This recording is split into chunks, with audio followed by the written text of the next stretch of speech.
Hi everyone, welcome to another training session. Hi Roger, nice to see you again joining. Good, we're just about to start. We'll give a minute or two for more people to join. As you can see, I've got a little setup behind me. We're going to be talking about exposure, and I'm going to do a live demonstration on how the camera's light meter works just in a little bit. We'll talk a bit about exposure, how the camera actually measures exposure, what it measures and what it tries to do when it's adjusting for exposure, especially in the automatic modes. So that's going to be hopefully helpful for everybody who's had some exposure issues in the past. Great, welcome Julie. So there's a couple of people still joining. We're just going to give some time for everybody to get in. And while we're waiting, like previous times, we're going to do some admin. If you're not part of Joburg Photowalkers, you should definitely join. It's an amazing group of people. I just shared the link to the meetup group for Joburg Photowalkers. That's where photo walks are scheduled and you can join in all around Joburg. Really amazing walks. You'll be happy to be part of the group, I'm sure.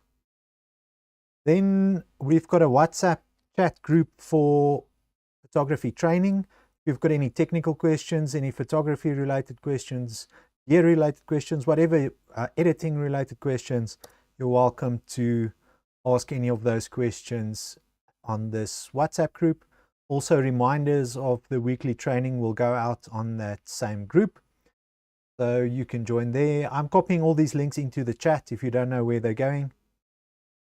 Hi Steph, good stuff. Then what else have we got? There's a MailChimp list as well for the training. So every week the link to the live training just goes out to the MailChimp list. So if you need another reminder in your inbox every week about the training with a link, there you go. You can join the MailChimp list. So those are the three places where you really, I would encourage you to join. The Joburg Photowalkers meetup group, if you want to join any of the walks, the WhatsApp group for this training specifically, or any technical questions on editing, gear, or settings, anything that you might want to ask, you can do that in that WhatsApp group. And the MailChimp list is the last one, just to get a weekly reminder about any training. Great. We're just about to get started. I see there's one or two more people joining. Then we'll head on into the presentation for today. Again, welcome to everybody for joining. I appreciate you spending your evening with me, and hopefully it will be informative.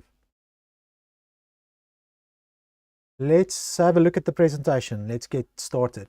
Oh, before we start, just again, if you've got any questions, just pop them in the chat. I'm happy to keep an eye on the chat, and every once in a while, I'll just pause to answer a couple of questions. So tonight's topic is all about exposure and why I say your camera is, well, not always, but sometimes it could be lying to you when it comes to exposure.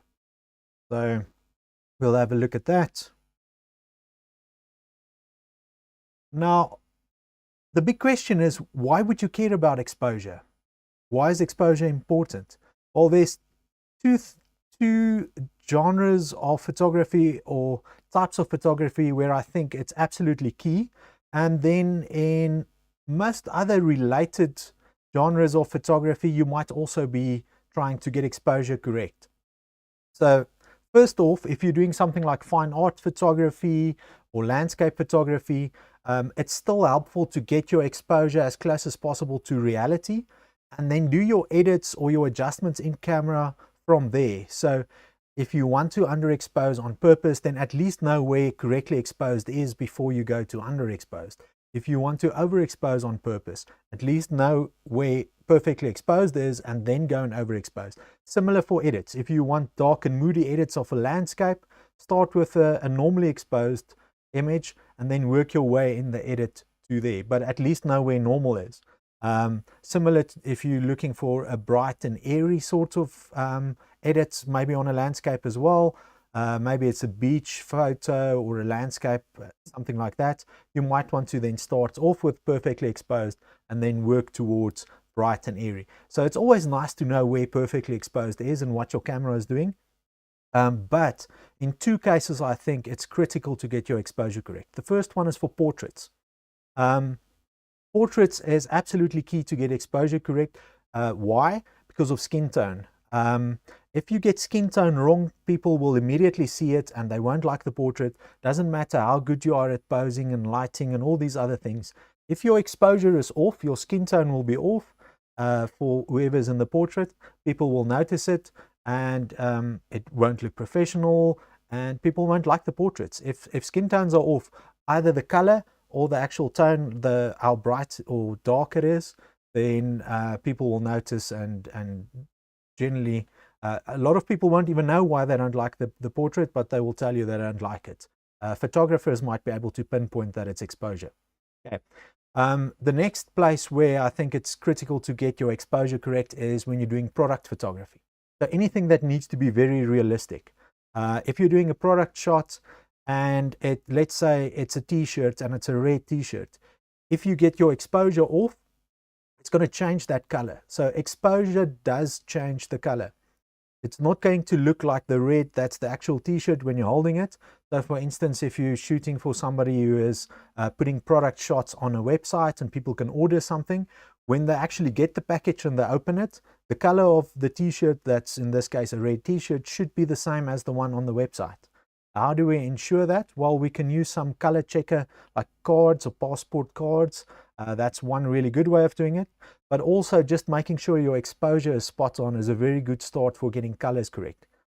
You'll see you can do the experiment in Lightroom yourself if you want to.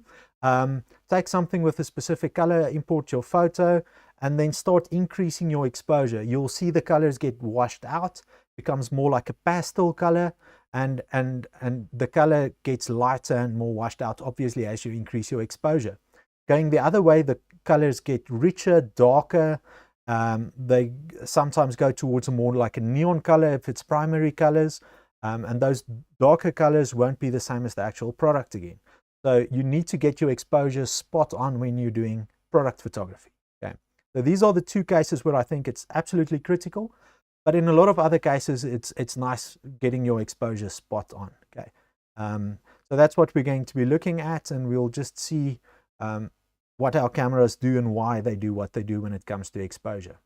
Everybody's still happy? If you've got questions, you can always stop me anytime. Good. So that's why we care about exposure. Now, the first concept that we need to understand if we're talking about exposure and cameras is we need to understand dynamic range. Okay? Dynamic range is from the darkest to the brightest part of an image. That would be the dynamic range of an image. So from the blacks to the whites. If we're talking about a camera sensor, that means the darkest black it can see and the whitest white it can see. If we're talking about the human eye, there's a bit of more dynamic range when we look at things. So dynamic range is from bright to dark and everything in between. That's the dynamic range of something. It could be of a printed photo, it could be the camera sensor, it could be your eyes. It could also be the dynamic range of all visible light. Okay. So this is what we're looking at. The visible spectrum of light, as you can see there. So this part is the visible spectrum of light. So you'll see there's about, when we're talking in camera terms and we're talking about stops of light like we adjust cameras, there's about 11 stops of visible light from the brightest bright color to, the brightest bright white, actually in that case, because colors will fade out to white, and to the darkest black in the shadows on this side. There's about 11 stops. Okay. When it comes to camera sensors, generally they've got about 5 stops. Digital camera sensors. There's little variants. You get some modern cameras that can do a little bit more, but generally you're talking about half or less than half of the visible spectrum that your camera can actually cover. Even in the best digital cameras, you're talking about half of the visible spectrum. So what does this mean to us? Well, it means that if I set my camera settings right in the middle of the the visible spectrum. So that's the middle of the visible spectrum. That's a 50% black.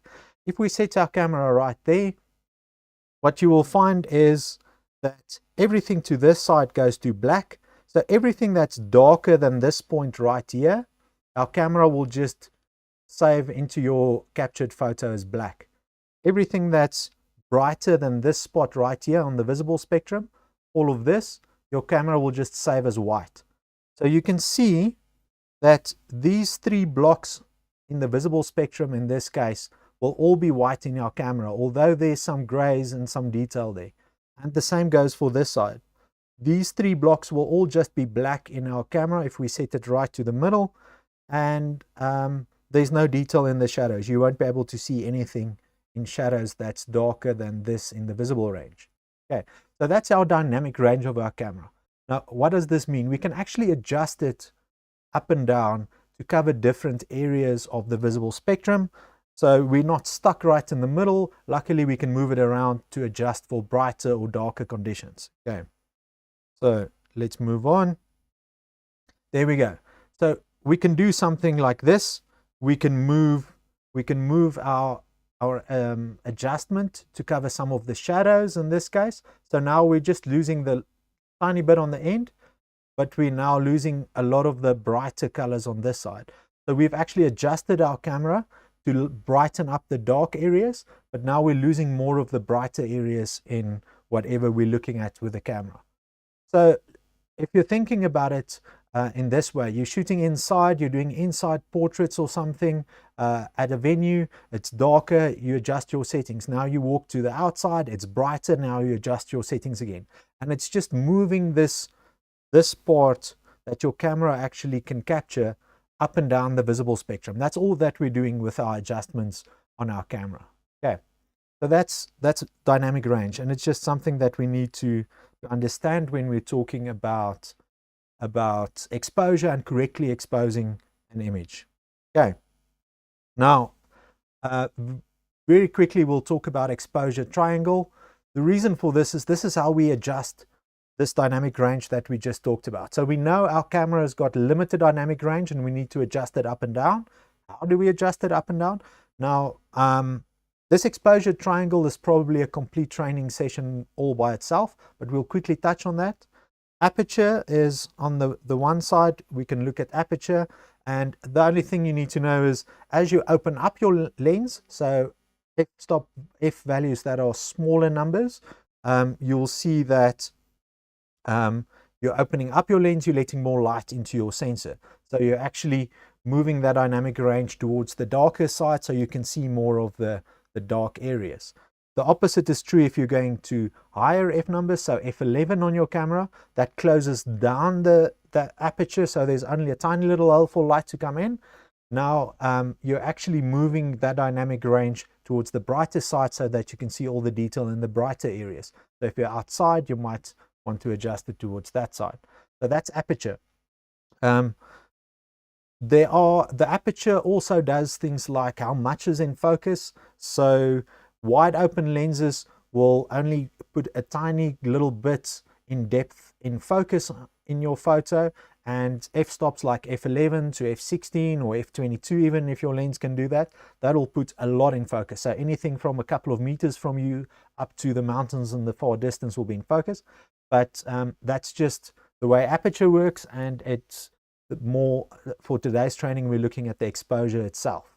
Okay, then shutter speed. Shutter speed, obviously it's the shutter opens, whatever type of shutter, there's different types of shutters, but the shutter opens, it lets light into your sensor. The longer it stays open, the more light can get into your camera or onto your sensor. The only thing is, if it stays open too long and you're not on a tripod, you get blurry images. So that's the trade-off there. And very fast shutter speeds will nicely freeze action like sports photography. But in general, what we're looking at for exposure is longer shutter speeds. So the longer your shutter stays open, the more light we'll get in. Okay, and the opposite. Shorter shutter speeds, less light, darker images. And then your ISO. As your ISO number increases, it basically sets the sensitivity of your sensor in your camera. It's a term that comes from film photography previously, and how fast the chemicals react in the film. But in this case, on a digital sensor, we're basically increasing the sensitivity towards light. Lower ISO numbers will mean darker images, lower exposure numbers, and then higher ISO numbers will make the sensor more sensitive to light, so you'll get brighter images, although very high ISO numbers can increase noise in the image. Okay, but that's just the trade-off again. So this is just our exposure triangle, but what we really need to get into is how your camera actually measures the light, and how it does what it does, and why it gets things wrong sometimes. Okay, so that's the important part. This is where we're looking at the actual camera and the way it measures light. So incident light, first off, incident light versus reflected light. So we can measure light in one of two ways. Okay. In this case, we've got the sun or a light source, a light, whatever, a flash or a strobe, studio light, whatever we've got. We've got a light source here. Our light source is shining down onto our subject over here. Some light reflects off our subject and goes towards the camera. What actually makes the image in your camera is that reflected light that's coming off the scene, off the background, off your subject. Everything that's in your frame is actually reflecting light back into your camera. That's what your camera sees. Very similar to what your eyes do. It's picking up on this reflected light that basically bounces off something. Okay. Now, anybody who can still remember physics would know that darker colors or darker things, like, let's say our subject over here is in front of a black background, or he's got a black t-shirt on like me tonight. That black t-shirt is going to absorb more light and reflect less light. If I was wearing a white t-shirt, or if our subject over here is wearing a white t-shirt, that white t-shirt will actually reflect more light, because white objects reflect a lot more light, and that reflected light will then be going towards the camera. So just thinking about that, you can already see, if we change the color of a shirt, the amount of light that our camera is going to see will be different. Okay, with the white shirt, our camera is seeing more light coming into it. Somebody wearing a black shirt, our camera is seeing less light coming back into it. Okay, so that's reflected light. That's what our camera sees. Our camera cannot see anything else except reflected light. So it can only judge a scene or the exposure based on what's reflected back into your camera. The other way of measuring light is incident light. So incident light is actually light falling onto something and then measuring that light that's falling onto it. So if we wanted to measure the light right here on our subject, we could use a light meter. I've got a light meter back there. I can actually show it to you. So I can use a light meter like this, and it's got a little dome on there, and light goes in that dome, and it measures how much light is actually falling on that little white dome there. So basically, if I take my light meter and I put it right in front of my subject's face right here, I can measure the amount of light coming from that light source and falling onto my subject's face. And with that measurement, I can then determine how bright or dark the environment, or that the lighting is for that subject. And measuring the light here is not dependent at all on light reflecting off my subject or the background. I'm measuring the actual light falling onto this spot right here, which is his face. Okay, so that's a very different way of measuring light to what the camera is doing. The camera is measuring what's bouncing back, and it's affected by darker and lighter objects. A light meter right here in front of my subject will actually measure the light falling onto it, and the subject or the color of the shirt or the color of the background is not going to make any difference to that. That light coming from the sun, or the light coming from my LED panel, or the light coming from my studio strobe, that's what I'm measuring, and the subject does not influence that. Okay, so this is where it comes in, where your camera can start getting things wrong. Okay, we'll do a quick demo as well with the setup behind me. I'll show you what the camera does in cases like this with darker and lighter backgrounds and things like that. Okay, but you have to understand what your camera is actually measuring is this light coming in. It's actually looking at the scene and then deciding, is it too dark or too light. Okay, so what do we do about that? A camera measures reflected light, a light meter measures incident light. So the light falling onto the light meter versus reflected light off a subject. Okay. Now there's a couple of things that we'll look at how we can actually fix this and make sure that the camera's got the correct reading. And we'll look at that just now. The one thing that you need to understand as well, or just, you don't really need to understand this too well, but just to give you an idea of what the camera does is it looks at the scene, it looks at all this light coming in, and it basically, especially the older cameras, it wants to set your exposure to get a uniform, what they call 18% gray. It's this gray that's on this slide. It's a pretty dark gray. And a camera is basically trying to set your exposure so that if you take an average of all the pixels on that sensor, that's the gray you'll get. Okay.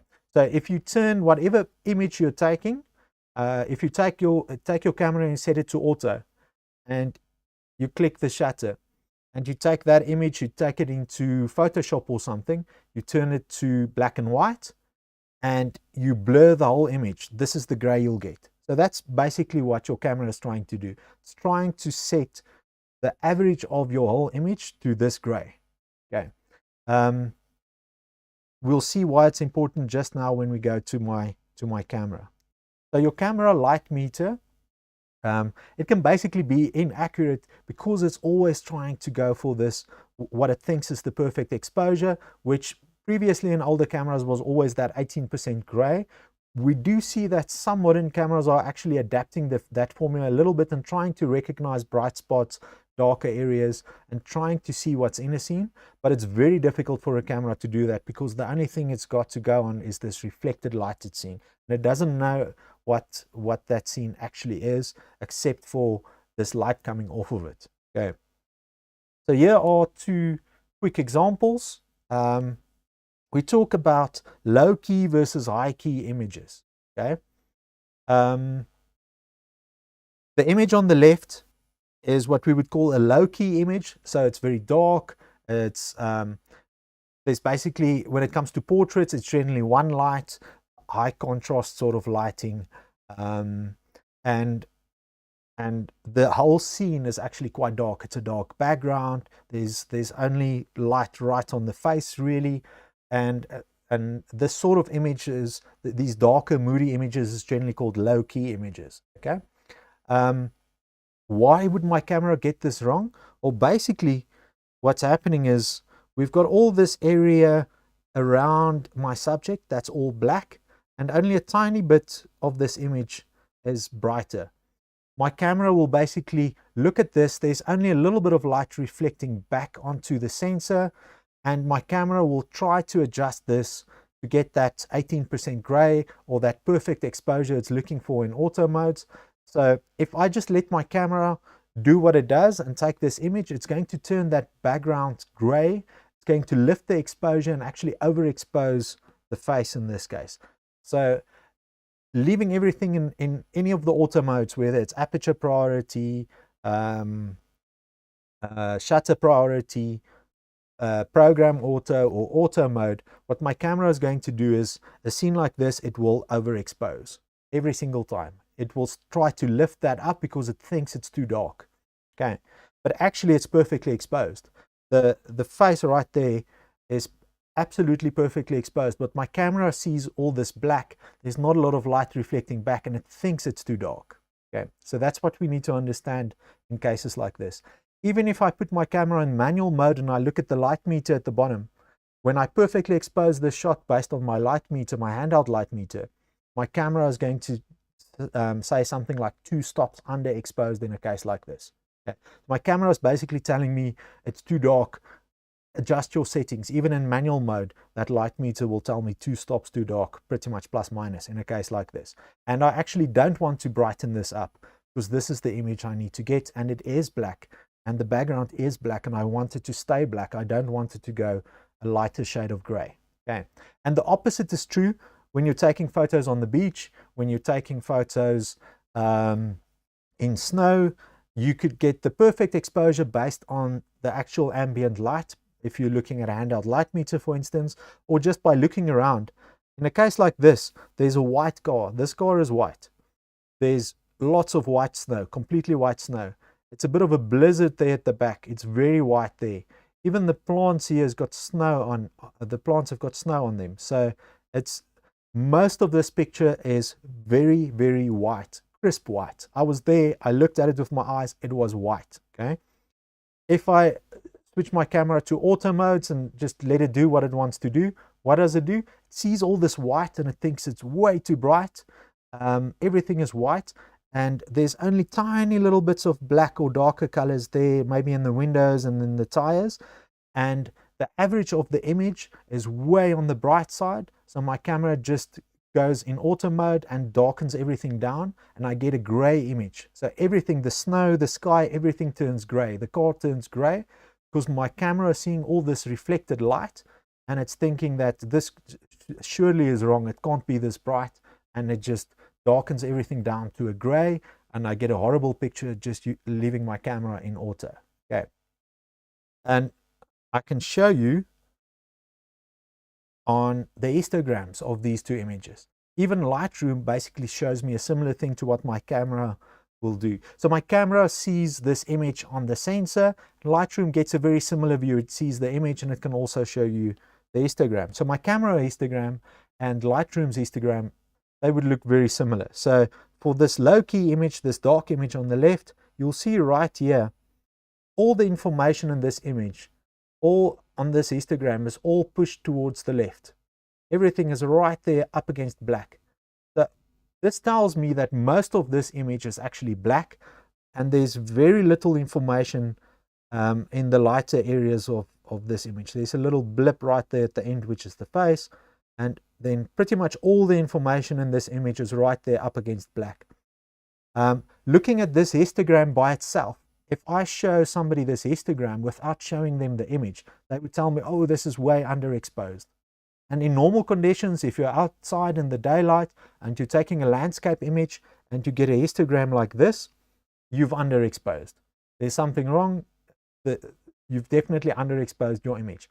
But looking at this scene, looking at this image, I can tell you it's exactly perfectly well exposed, because my histogram should be up against the left, even though we would normally expect a histogram to have information in the middle, mostly in the middle.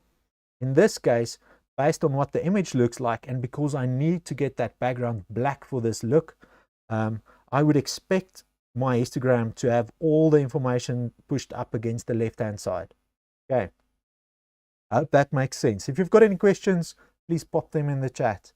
Now the second image, we know it was snowy, everything was white, the car is white even.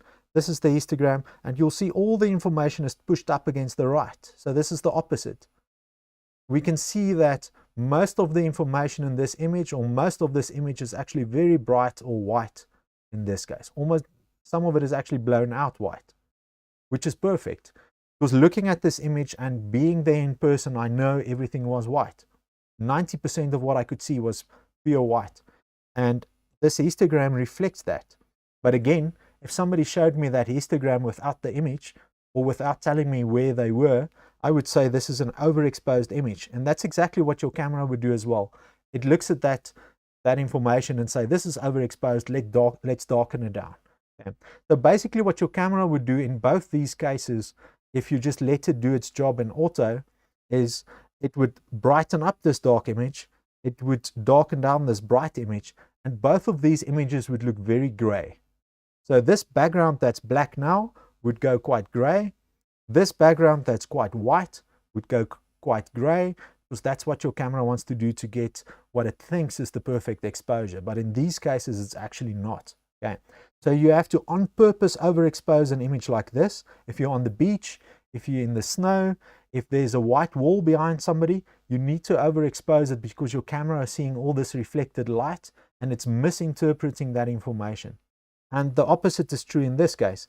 If there's a black wall behind somebody, if somebody's got a black t-shirt on, and there's a dark background, if it's at night and you're only lighting somebody's face and the background is very dark, you want to underexpose, and you need to tell your camera to underexpose that image, because you want this background to be completely black. You don't want it to be gray.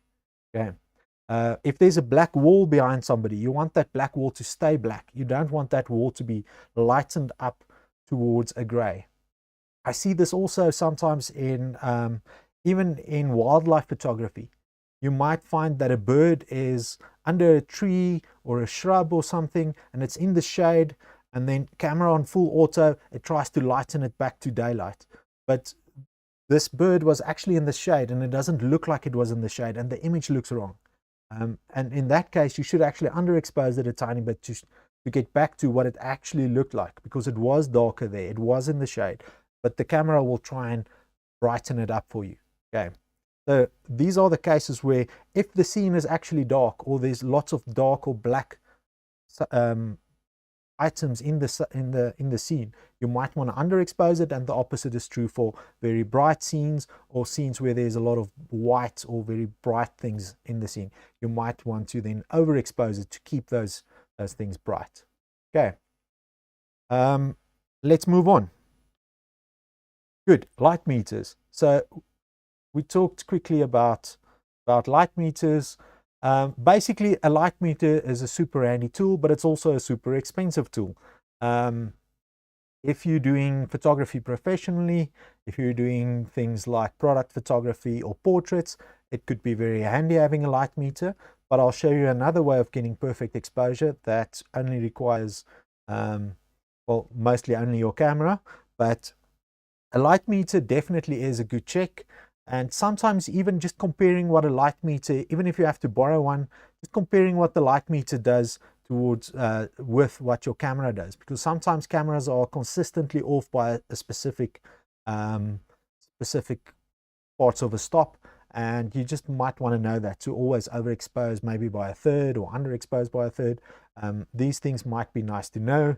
And a light meter is a very quick way, especially if you're doing studio photography or you're using artificial lights like strobes or flash or LEDs or things. Get set up quickly. A light meter is definitely a good tool, but you don't need it to actually get the correct exposures. I'll show you now with the setup behind me how you can do it even without a light meter, but we'll compare. Okay, next, good thing to, I just dropped my pen. Good. So a good thing to use as well if you don't have a light meter and you want to check your exposure and make sure you're getting good exposures, especially for portraits, is just get a gray card.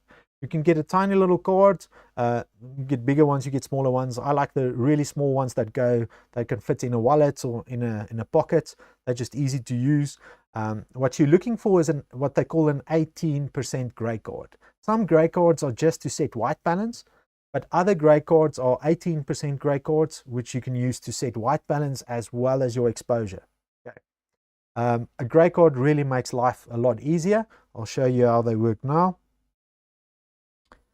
So for a portrait session, this was a setup in a boardroom, quick corporate portraits.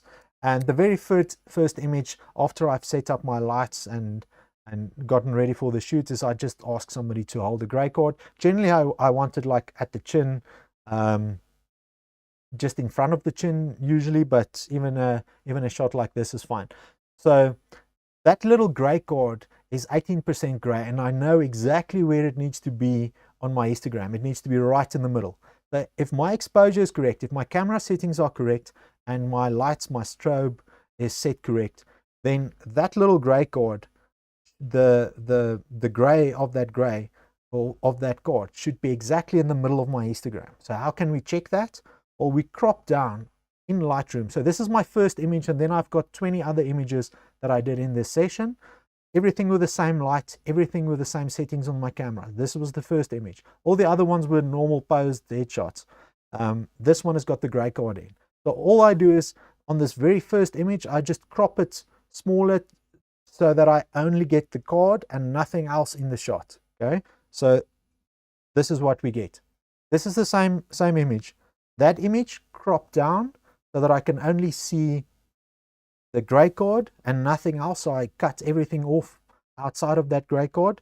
Gives me this. This is the card in that same photo. Okay. Now, if you look at the histogram there, it's tiny and small. I'll show you a bigger version of it.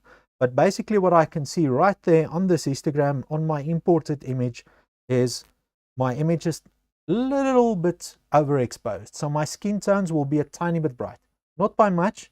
With modern digital cameras, especially if you're shooting raw, you can be a stop or even sometimes 2 stops out and you can still bring it back and have a perfect photo. But you need to know how far you need to move it and in which direction to get the skin tones correct. Some people, skin tones vary. Person to person to person, skin tones are different. Darker, lighter, skin tones vary. So you can't just sample on somebody's skin tone and think you're going to get the exact perfect exposure. That gray card does not vary. It's always the same gray.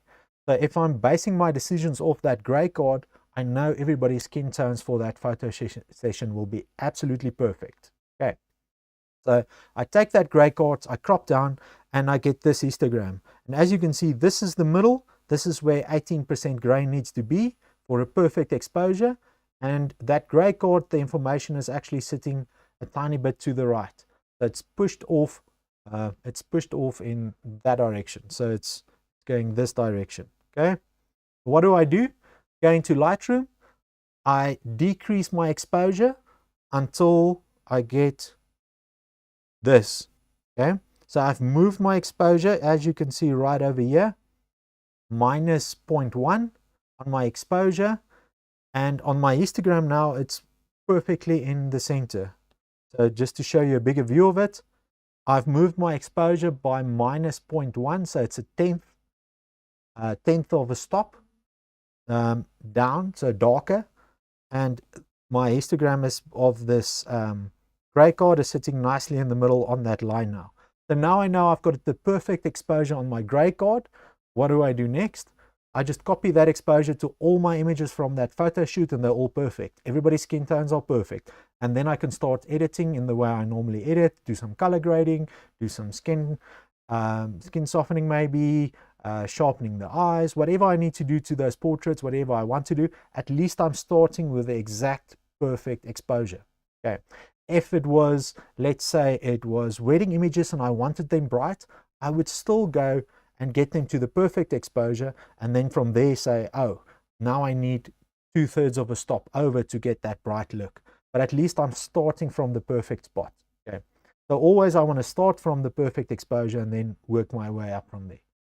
So this is just a really quick way of shooting a gray card in the same light conditions, and then afterwards in Lightroom you can adjust all your images. You just have to be close. Even if you're up to, I would say, safely with a raw image, you can be easily a stop out and you won't even notice it if you adjust it back based on a gray card. So you could basically, especially on a mirrorless camera, you could be shooting by eye and just look at your image and the histogram and get it as close as possible as what looks good to the eye. And if you've got a gray card in one of your shots, afterwards you can adjust it to the perfect exposure. Okay. I've got a question. Do you use a gray card for white balance as well? Yes, I do. Okay. If I do shoot a gray card, I could just as well use it for white balance. Usually if I'm shooting with artificial light, so if I've got a flash or if I've got studio lights or strobe lights, they generally should be quite close to when you select the flash white balance in Lightroom. But I've seen that some softboxes might change the color slightly, the diffusion on the front of the softbox. Sometimes I bounce my flash against a white ceiling. It's not perfectly white, it's like a tiny bit off-white, changes the white balance. When you're out and about shooting natural light, bounced light off of maybe a lawn or whatever it bounces off could change your white balance. So if I've got a shot with a gray card, I will always use it. Sometimes I don't have a gray card shot, it just depends on what I'm doing. So for something like street photography, I would not use a light meter, I would not use a gray card, I would basically edit by eye. Very often I would trust auto white balance when I'm out in the city and just taking images, and it's close enough and I'm happy with that. But when I'm especially doing professional work for a client, I like being spot on, and then a gray card will get my white balance as well as my exposure. For me, my gray card is a double check on my exposure, because first off I use my light meter to set up, and then when I start the shoot I would use a gray card to make 100% sure my my exposure is correct, and then also use it for white balance, because that's the light that's falling on somebody's face right there on that gray card. It's the same light. If the gray is a little bit blue or red or whatever tinge of color, green or purple is in there, then the light on their skin is going to have the same effect. So I'm adjusting based on the gray card. So yes, you could also use a white card. You get white cards as well that can also work for white balance. But the gray one is really handy because the 18% gray you can use for exposure. Okay, that answers the question. So yes, I do use it for white balance when I do a shoot where I'm actually shooting a gray card. Products, portraits, that's generally when I would use it. Other cases I generally won't. Events, sport, wildlife, landscape, cityscape, street photography, street portraits, I generally won't use a gray card. Okay. Then I base it on what my eye sees. Okay. Next, let's keep going.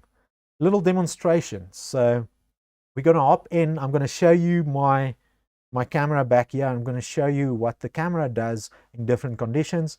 We'll just talk through it. I'm going to switch my camera off, so you won't be able to see me. You'll see my actual the view from my camera, and I'll talk you through what's happening. So let's switch on over. There you go.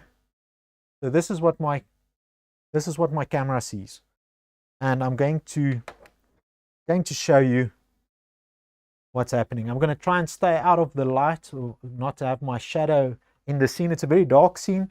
So as you can see in the bottom, if you can read it, I'm at ISO 4000, so it's very dark back here where I am in my study, and I'm at f3.5, 1/60th of a second, and my camera is telling me this is perfectly exposed. I will show you quickly. My metering mode is basically the complete scene. So some cameras would call this evaluative or matrix metering. So basically it just looks at the complete scene and decides what exposure should be. We'll look at some other modes as well, like spot metering just now. But in this case, my camera is basically looking at this whole image and it's deciding what should this exposure be. And as you can see in the bottom there, it's telling me ±0. So my camera thinks this is the perfect exposure for what we can see. I can double check it with my light meter if I did want to. I can set my light meter to the same ISO. I can set it to the same shutter speed, and I can double check, try not to get in my own shade. I can double check the light right there. And we're basically getting within a third of the exact same number of at the f-stop. So we're 1/3 brighter on my light meter, but it's very similar, and it just depends on exactly where I held it in the scene and if I'm actually blocking some of the light myself when I'm doing it. We're getting the same result, so we're within a third as well. Okay, so that's very close to what my camera thinks is the correct exposure and what my light meter thinks is the correct exposure.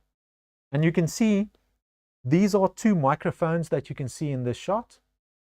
Let me see if I can put my camera next to this.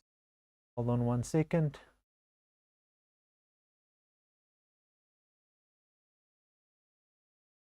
Blocks it off a bit. There you might be able to see something. Okay, so basically back here, if I take my light meter and I look at what my camera is saying, we're getting a very similar result. On the one side, I've got a black background. On the other side, I've got a white background. Okay, so we've got white background there, black background over on this side, we've got a black background. And because my camera is basically seeing half and half in this case, it's pretty happy with the exposure. It's seeing white on the one side, black on the other side, and it's balancing each other out. These two old microphones that I've got here, I've got two old microphones in here.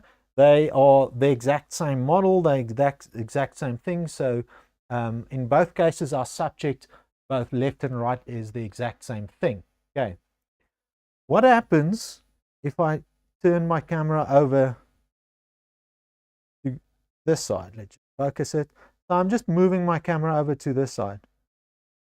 I don't know if you can see and read the light meter there at the bottom, but from what I can see is it is 2 stops underexposed now. Okay. What happens if I take a light meter reading on this side? It's still the exact same light meter reading I had previously. So my light on this has not changed at all. It's the same light that's in the room that's shining onto that microphone. But my camera is suddenly saying I'm 2 stops underexposed. If I go to the other side, it's still the same light.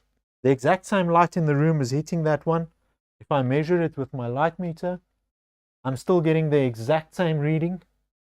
But my camera is suddenly saying I'm about a stop and 1/3 overexposed. So suddenly my light meter is saying overexposed image. Why did that happen? So if I had a person in there, if their face was in there, right there, both of those faces, if it were faces, would have been perfectly exposed. If I move it over here, it would still be perfectly exposed, but my camera thinks it's overexposed. And in this case, over here, again, according to my light meter, this is perfectly exposed, but my camera says it's 2 stops underexposed. Okay, I'm in manual mode. Why is this happening? It's just the background that's changing. With the black background, less light is being bounced back into my sensor. My camera now suddenly thinks this scene is too dark. On the other side, my camera suddenly thinks this scene is too bright. If I change my settings to compensate, okay, I'm going to change my settings, in this case my shutter speed. I'm going to increase my shutter speed to darken down this image. Now my camera says it's perfectly exposed. But I can tell you, the subject there is now very much underexposed. If that was a person, their face would be too dark. But my camera says perfect exposure. Okay, let's go to the other side. We're on the black side.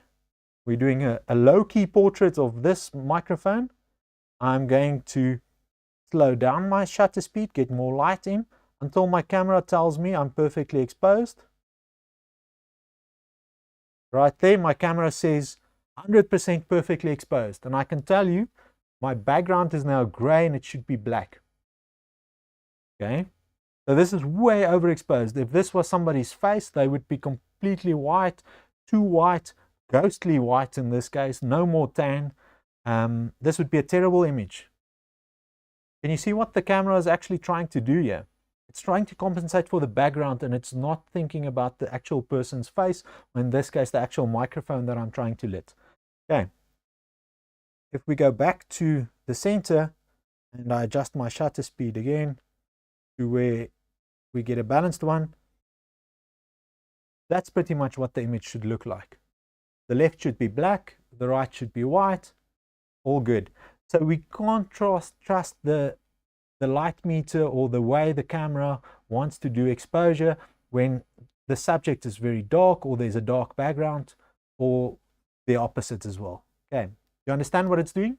Let me show you in auto mode. So in all automatic modes, in shutter priority, aperture priority, and in program auto and auto, the camera will basically do the exact same thing. Okay, so in all the modes, I'm just going to show you program auto. I'm going to show you what it tries to do. So right now in program auto, it's happy with the exposure. As I move my camera to the right, it will start changing the exposure. So basically right now, it darkened down on the exposure. My background is going a little bit gray, and that microphone is now way underexposed. Let me just focus on it. Way underexposed. So somebody's face would be too dark now. If I go over to the other side, automatically the camera adapts, brightens up the image, brightens up my exposure. Now I'm getting that gray background again and an overexposed microphone that's too bright. Somebody's face would have been too bright. So the camera automatically changed the settings. and it's getting it wrong. So this is where we need to know this should be black. If I'm shooting in an automatic mode, whether it's aperture priority, whether it is shutter priority, program auto, or auto, I need to know that this is not what it should look like, and I should dial in some compensation. So exposure compensation, I'm going to dial in maybe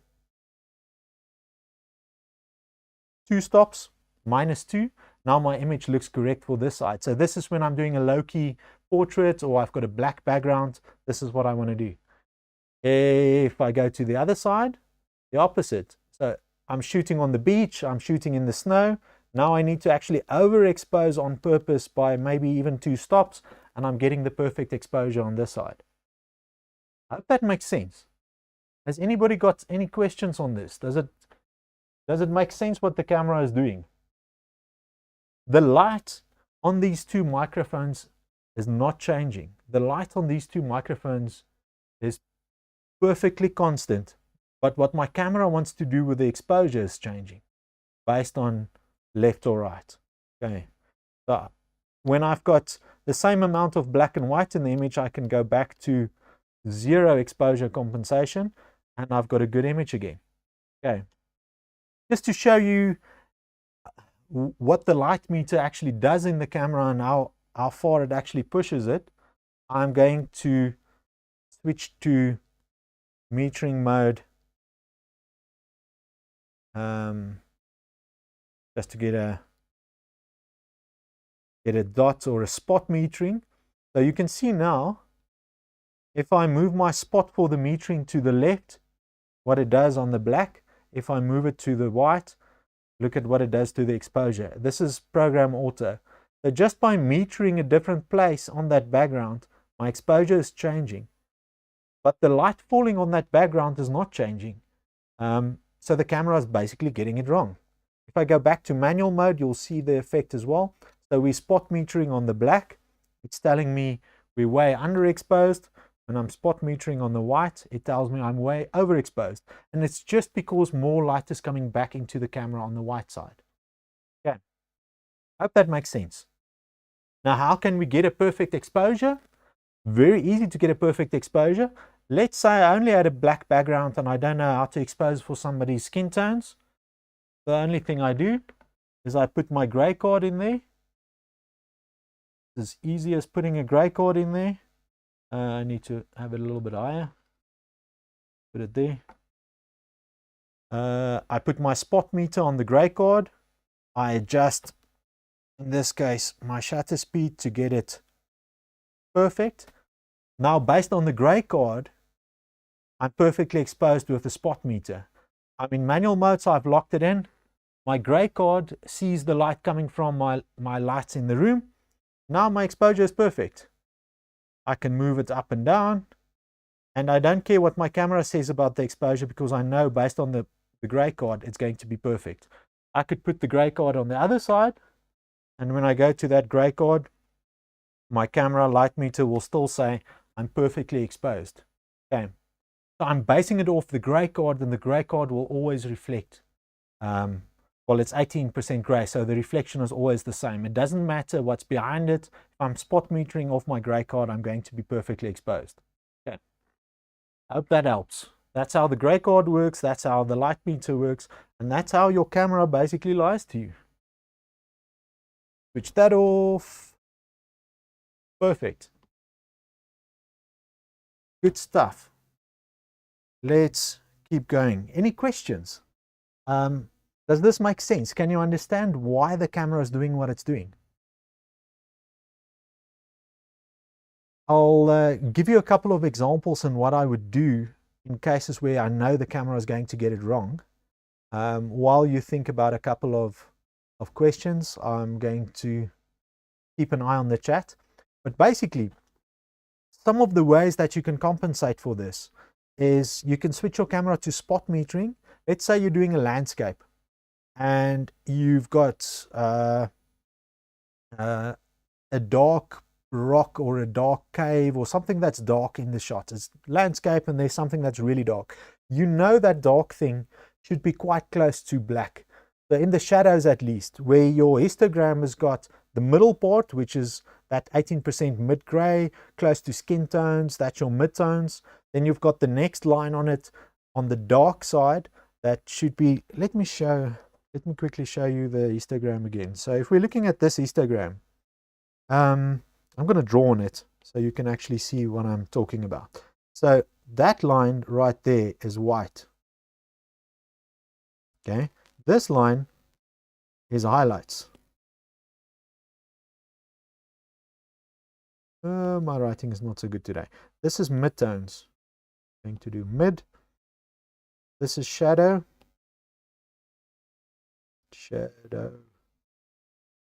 And I should probably show you my presentation. I want you to see it. I've been drawing on this. Okay, so that's shadow. This is black. Now you can see it as well. Okay, so we've got white on this side. We've got highlights right there. We've got midtones right there. We've got shadows right there. We've got blacks. So basically what you do in the scene, if it's, let's say, a landscape, you pick something that should be in the shadow. You use your spot meter and see where it actually falls. So is it a stop or two stops underexposed when you put your spot meter in that spot? Is there a completely black wall that you need to have black? Use your spot meter, put it on the black wall and see how close it is to this black, and make your adjustments to get it very close or up against that black. If there's something like a gray card that you know should be right in the middle, use your spot meter, point it at the gray card, and base your settings, move your exposure to get it right in the middle. If there's something that should be a highlight, so if it's a portrait, maybe the cheek that's towards the light, that should be bright but not blown out, put it right close to where your highlights is with your spot meter. If there's something that should be white like snow, adjust until you get it right up against the white side. So that's a really quick way, even for landscape, cityscape, portraits, natural light portraits, to get your exposure pretty much where you want it to be. Use the spot meter and make sure that you're seeing that exposure is in those places. So this would be 0 right in the middle, so a perfect exposure, and then plus a stop, plus 2 stops when you're going to the bright side, minus a stop, minus 2 stops is what your light meter should be showing on the bottom of your camera when you're going to the other side. That's a quick way of getting your exposure correct, and you should know that the camera will get it wrong in these cases. Okay, close that off. Any questions? Everybody happy? I hope this helps. I hope this, after tonight, if you understand why on the beach or in a bright scene or with white walls behind somebody, you're getting these gray images that aren't completely nice and bright and white like you saw it in person. This is why. And you can just compensate for that. If you're shooting auto modes, just dial in some exposure compensation to the plus. If you're shooting manual, just overexpose from what the camera wants to do. And the opposite is true. If there's dark walls, wood paneling behind somebody, if the car you're photographing is a black car, just know that your camera is going to try and overexpose it to brighten up that black, and it shouldn't. It should actually stay black. So just underexposed by a stop or two, and just think about what's in the scene when you're looking at it. Is it a bright scene? Is it a dark scene? Are there many things that are dark in color, bright in color? What shirt is the subject wearing if you're doing a portrait? Is it a white shirt? Is it a black shirt? What's my camera going to try and do based on that? Am I getting a gray shirt that should be white, or am I getting a gray shirt that should be black? How can I compensate in my settings for that? Okay.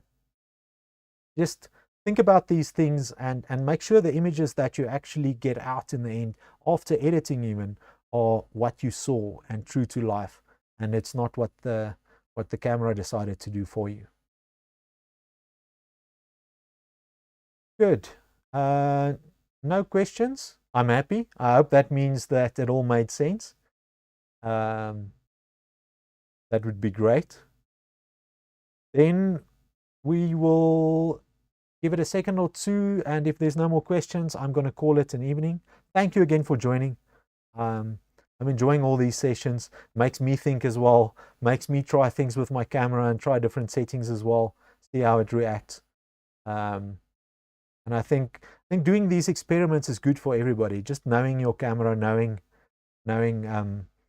how it works and how it adjusts is always valuable, so that in the end we should be happy with the image. It shouldn't be just the image that the camera wants to do. Great. Looks like everybody's happy, so we'll call it an evening. Oh, we've got a question. Spot meter on the grey card. Yeah. Yes. So if I don't use a grey card, I would generally just be in matrix or evaluative metering, where it's looking at the whole scene. But I would very often, if I'm in auto modes or any of the semi or full auto modes, I would adjust my exposure compensation. I would go up and down in my exposure compensation to get the right image. So the camera does one thing, and then I will decide to override it plus or minus a little bit to get where I want it to be, if I do evaluative. But if I'm using a grey card and it's natural light or constant light, and my camera can actually see the light, so that means anything that's not a flash or a strobe. If my camera can see the lights and I can use the spot meter on a grey card, I can set it to the middle and be pretty happy. The only small little thing you need to remember is, even if you set it perfectly in the middle on the grey card and you take that portrait, once you get into Lightroom, you might choose a different color profile. So if you change to Adobe Vivid, Adobe Portrait, Adobe Standard, Adobe Natural, whatever all these color profiles are, or even to one of the black and white ones, your exposure might shift a tiny bit. Your color profile will actually shift it a tiny bit. So one of the things is an actual light meter, like my light meter behind me, you can calibrate. You can set it a little bit up and down. And you're actually, when you're going through calibrating it, you're comparing it to the image in your camera, and you're actually setting it to what the color profile in your camera is. So the light meter is always spot on accurate, but I can move it up and down a tiny bit to compensate for the color profile. You don't really have to worry about this. Generally, you are within 0.1, 0.2 of a stop, and nobody would generally notice anything below half a stop on a portrait. But if you want to be super accurate, you can't just look at the back of your image, back of your camera, or use the spot meter in the camera. You should actually take it into Lightroom, look at the histogram, but only after you've selected the profile that you normally use for those edits. So I really like Adobe Portrait. My camera, the color profile is slightly different. So when I bring it into Lightroom and I switch the profile to Adobe Portrait, the exposure shifts a tiny little bit. And basically what I've done is I've set my actual handheld light meter to compensate for that a little bit. So if I set my lights up, or I set my camera settings according to my light meter, it's a tiny bit off on the back of my camera, but when it comes into Lightroom, it's back where it should be. So if you're really worried about that tiny little last bit, you should actually be looking in Lightroom and not on the back of your camera. But that's generally, for most purposes, that it shouldn't be an issue. But it's just so that you know. And also, even if you're that little bit off, if you base it off the back of your camera, you're close enough to just get it back in Lightroom, and you'll be fine. But most people, I would guess, wouldn't even be worried about that. I hope that answers that question. Yes. So spot meter, if you are shooting constant light or natural light and using a grey card, that'll give you the correct exposure. Okay. That should cover it. No more questions. Thank you, everybody, for joining. I appreciate you spending the time here, and I'll see you next week again.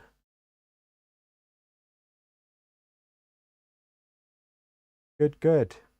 Thank you. Cheers, everybody. Have a good evening.